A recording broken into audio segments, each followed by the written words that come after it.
What's happening, everyone? Pete here from Sea of Tranquility. Welcome to another edition of Ranking the Albums. Today we're going to look at the studio releases from the great Paul McCartney and Wings, or Wings, however you like to say it. A long time favorite band of mine. Okay. You know, their studio albums, somewhat patchy, all right? Some of them are really damn good. A couple not so great, but a lot of fantastic songs sprinkled around their discography. So I think, for me, just to kind of get it out there, and we're just going to look at the studio albums. My favorite Wings album of all time is Wings Over America. Because quite frankly, it's a kick-ass live album of a band at their absolute peak, but it takes all of their great songs, puts them into one live set, which is the reason why, for me, that's the ultimate Wings album, because it takes all the great stuff from all these albums, leaves out the filler, and assembles a killer triple live set. But I do like these albums a lot. Still listen to most of them from time to time. I've been into them since I was a wee kid. One of the first kind of rock bands I really got into back in the mid-'70s. So, dig them. You know how it works. I'm going to go from my least favorite to my favorite. You're welcome to do the same in the comments below. Rank them as you like them. Remember, we all hear these albums differently, so I'm sure we're all going to come up with different configurations. There's no right or wrong answer. So let's get started. So I'm going to go my least favorite. Is their debut, Wildlife, from 1971. Okay, this is shortly, the Beatles broke up not too long before Paul and Linda released the Ram album, and then came out with this album called Wildlife, which is the first kind of venture into Wings territory.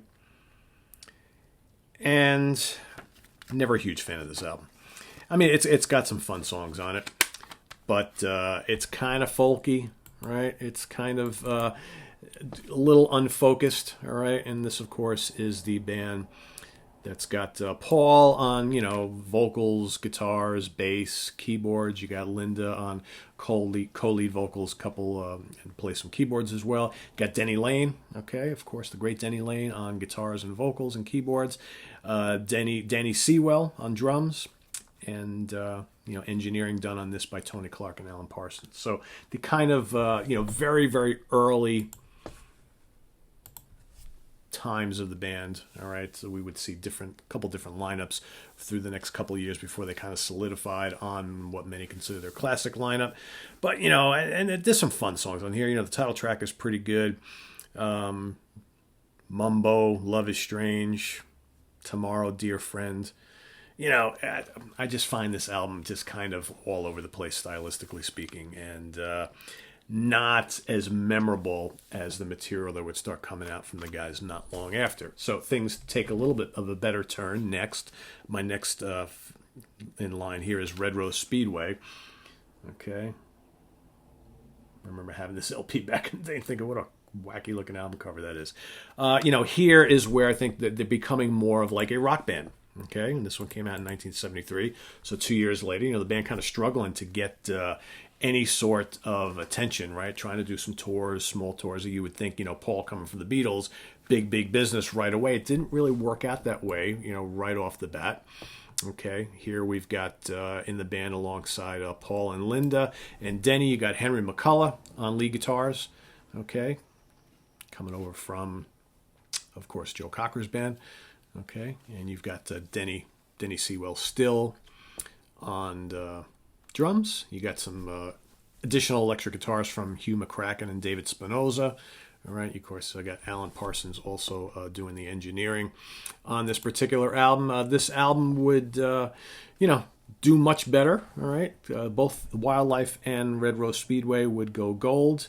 All right, go platinum in Canada, but of course this had the big hit My Love, which the first album was really lacking that big hit. So really it was here on Red Rose Speedway where the band would start to really pick up momentum.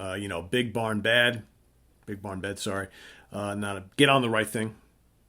That's one of my more favorite tunes on the album. You got Little Lamb Dragonfly, Single Pigeon, When the Night. All right, Hold Me Tight.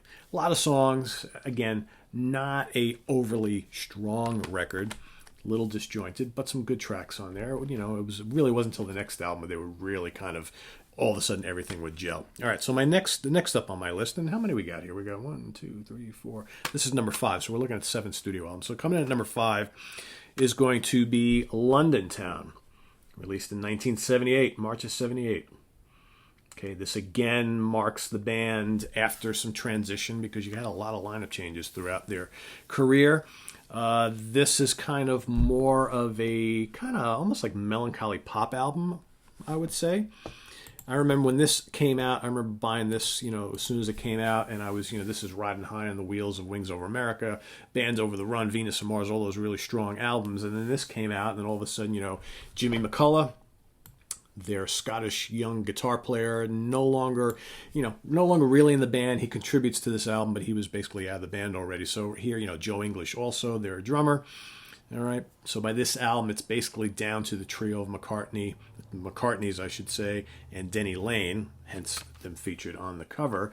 But, the other guys do play some guitar and drums on here as well. But this is a more laid-back album, all right, but still some really good songs. I always thought that the tunes on here were pretty memorable, and a couple I like quite a bit. I think the title track, London Town, is a great song. You got the kind of upbeat Cafe on the Left Bank, pretty memorable. What else? Backwards Traveler, good song. Children, Girlfriend, I've Had Enough. I can't put up with any more. No. That's a good song. With a Little Luck is a great song. Probably the strongest track on here. Memorable McCartney pop, right? Just really, really good stuff. Famous Groupies, kind of a cool little rocker there. And then probably the most interesting track on here, which kind of for me gets better with ages because it's really different, very cool, is Morse Moose and the Grey Goose. Kind of a cool rocker, a little futuristic sounding. It's a really interesting song. You want to check that out. And of course, on the reissue, they throw in Mull of Kintyre on here, which, a great Paul McCartney and Wings single, right? Next up, I'm going to go, so 1 year later, their final studio album, Under the Wings banner. An album I did quite a bit, Back to the Egg. I remember, again, bought this album when it first came out. Had my father go pick this up for me at J&R Music World in New York City because he worked right around the corner from there. And he brought this home. I played this to death. And interesting, so I wonder if any of you guys ever had this happen back in the LP days or even today. I remember there were always instances where I would go buy an album and I'd go to play it on my turntable and certain songs would skip in certain spots. And I don't know, again, you used to wonder, I was a kid, what did I know, right? But I was like, is it something wrong with my needle or is it the album itself? And I remember there were numerous cases. In fact, it happened 3 times with this one where Dad brought me home the album. I gave him money to go buy it. He picked it up, and it would skip through like half of Getting Closer, the title track, or the first song, the hit single also, and it would skip, and I'd say, this is skipping, can you go return it? He would go return it, he'd bring it back, it would skip again, the replacement would skip on the same parts. He did it 3 times. Finally I was like, screw it, there must be something wrong, maybe all the pressings or something wrong. So, when I eventually replaced this on CD many years later, it was almost weird for me to hear Getting Closer without the skips built in, because I knew the song so well from those skips. In fact, getting Old Siam also had some skips in it on my LP, on the vinyl. So, but anyway, I digress. A really great album that I think holds up really well today. It's a pretty good hard rockin' record from the band. And I remember like how heartbroken I was when, they were going to go tour for this album. And I actually, because I was 13 and I was like, at this point starting to talk to my dad about saying, hey, I would really like to go to some concerts, because, I was still into Kiss in 1979. I wanted to go see Kiss. I was just starting to get into Zeppelin, and Zeppelin were, into the outdoor and all that kind of stuff. So Dad was like, well, if they come around, because he was a Beatles fan, he's like, I'll take you to go see McCartney and Wings. And then they went off to Japan, and Paul got busted for pot, and that was basically the end of Wings. So, but some good stuff on here. And here you got, Lawrence Juber on lead guitar. You got Steve Holley on drums. You got Denny Laine, Linda, and Paul. Getting Closer, a great pop rocker, I think. We're Open Tonight, cool little melancholy pop number. Spin It On, Raging hard rocker, I always love that. Again and again and again, a really good Denny Lane song. You got Old Siam, Sir, really crunchy hard rock tune. What else? Arrow Through Me should have been a huge hit for the band. I don't know why it wasn't. Killer song. You got the Rockestra theme. All right. To You, After the Ball, Million Miles, Winter Rose, The Broadcast, So Glad to See You Here. Another cool song with the Rockestra Orchestra. Baby's Request, just some good stuff on here. On the CD reissue, they tag on Daytime, Nighttime Suffering, which is a single they released during that same period. Great song. All right. I still dig this album quite a bit. Number 4. Coming in number 3, I'm going to go with Wings at the Speed of Sound. You know what it is? Wings at the Speed of Sound has a couple of stellar tracks, some not so stellar, but I think the good songs kind of outweigh the rest of it. This was an album where I think Paul wanted to let everybody take their hand in writing and singing stuff, right? Didn't really work that well. It's got Let 'Em In on it. Killer track. Love that song. What else? Beware My Love. Great rocker. Got Silly Love Songs, one of my favorite pop songs of all time. All right. It's got the terrible Cook of the House. Ugh. That's what happens when you let Linda take the reins, right? No good. Time to Hide, another great hard rocker on here. What else? The Note You Never Wrote, that's okay. She's My Baby, that's okay. Wino Junko, you know. For the most part, it's like half of it's really good, the other half is not so good. But I think the really good kind of helps make it rise above a little bit better. But I will say, most of this stuff on like Speed of Sound, Venus and Mars, Band on the Run, so on and so forth, I think most of those tracks, the definitive versions of those songs are on Wings Over America, in my opinion. All right, number 2, we're going to go with Venus and Mars. All right, from 1975. Speed of Sound was in 76. Again, great songs on here, even better on the live album. The title track, Venus and Mars, and Rock Show, okay, going right into each other. Superb songs. You Gave Me the Answer. Of love eternally, I love you and you seem to like me. Very cool, kind of like, 40s style British pop song. It's very, very cool. You got Magneto and Titanium Man.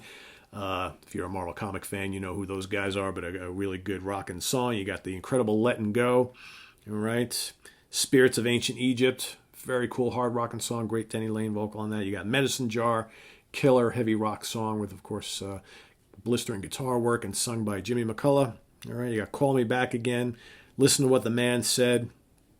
All right, you got Love in Song, just a very strong album, I think. That, for some might be the best. You know what? It's close. I'm going to have to give it the number 1 to Band on the Run.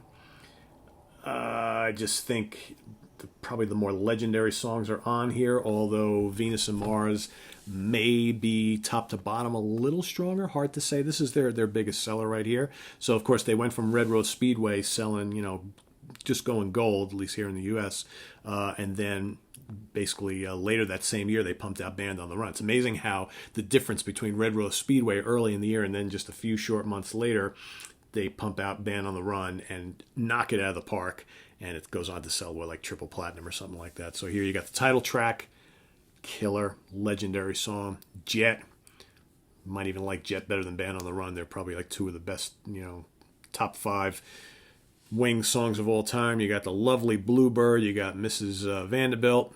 You got the incredible Let Me Roll It. Good kind of bluesy rock song, right? Great organ on there. Good guitar lick. You got Mamunia. Catchy as all hell. Silly, yes, but still good. You got No Words. You got Picasso's last words, Drink to Me. Drink to My Health. What else we got? 1985. Great song. Underrated track on this album. All right. And then if you get the reissue, you got also Helen Wheels and Country Dreamer. Helen Wheels is a great, fun song. And, so many great singles from the band. You got Junior's Farm and a lot of other stuff. Just a great band with a lot of great songs. Again, maybe, the half of the albums are spotty, but filled with enough really, really memorable songs. And I just, they're like one of my all-time beloved bands that I think a band that I've been listening to since I was like around, 9 or 10 years old. And I think when I'm like if I get that far, 80, 90, whatever, I'll still be listening to Paul McCartney Wings. So number 1, going to do Band on the Run. Okay, number 2, we're going to go Venus and Mars. Number 3, we're going to go Wings at the Speed of Sound. You know, could flip-flop with this one. Number 4, Back to the Egg. They're both right about the same with me. London Town. Okay. Red Rose Speedway. And Wildlife. But, you know, if we were going to, I'm not, but if we were going to include live albums, for me, the ultimate Wings album is the Wings Over America. I will say there's also an excellent double disc, like kind of like greatest hits set. What's it called? Wings Anthology, Wingthology. Hold on, I'll see if I can get you the name of that. That's actually Wingspan, Hits and History. That is a double disc set, and that's got like all the greatest tunes, all the singles, and all the fun stuff. So that's actually, you know, if you don't, I mean, there's not a lot of albums here, but if you don't want to go and get all these, and you want the very, very, very, very best, plus all the great singles and non-album tracks and all that kind of stuff, the Wingspan set is great. You can make an argument that really all you need is Wings Over America and Wingspan, right? But you know me, I'm kind of a completist. I have all of them, but I think it's kind of fun having these. You know, all the individual albums too, because there's some cool stuff on there too that didn't make either of those, right? So anyway, this is on the web at www.seatranquility.org. We're on Facebook, we're on Twitter, of course, we're here on YouTube all the damn time. I know some of you are probably asking, what's the shirt you're wearing, Pete? UFO, right? Little early UFO action. Sorry, I digress. What's coming up, you might be asking. So that'll probably be it for today. You may see something later, but I don't know.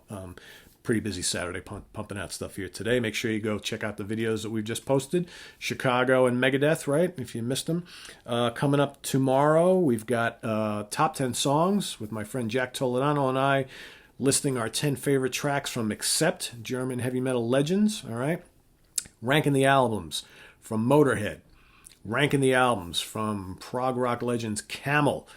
You might see a couple other things from me, maybe also a couple new product shows, and I'm also going to be posting the debut of The Monster's Den, my weekly little classic horror, monster, sci-fi, slasher film review show. So that's going to be a new thing we're going to be doing here on the channel for those of you who like that sort of thing. If you don't, you just hear for the music. There will still be lots of that. That will still be the majority of what we do here. Probably 98% of what we do here, right? But probably once a week I'm going to pump out a little horror monster film review from something that I really love. And, you know, because gotta scratch that itch, right? Because I'm feeling the need to talk about monster and horror films in addition to my number one love, music. So hopefully you guys are along for the ride for that.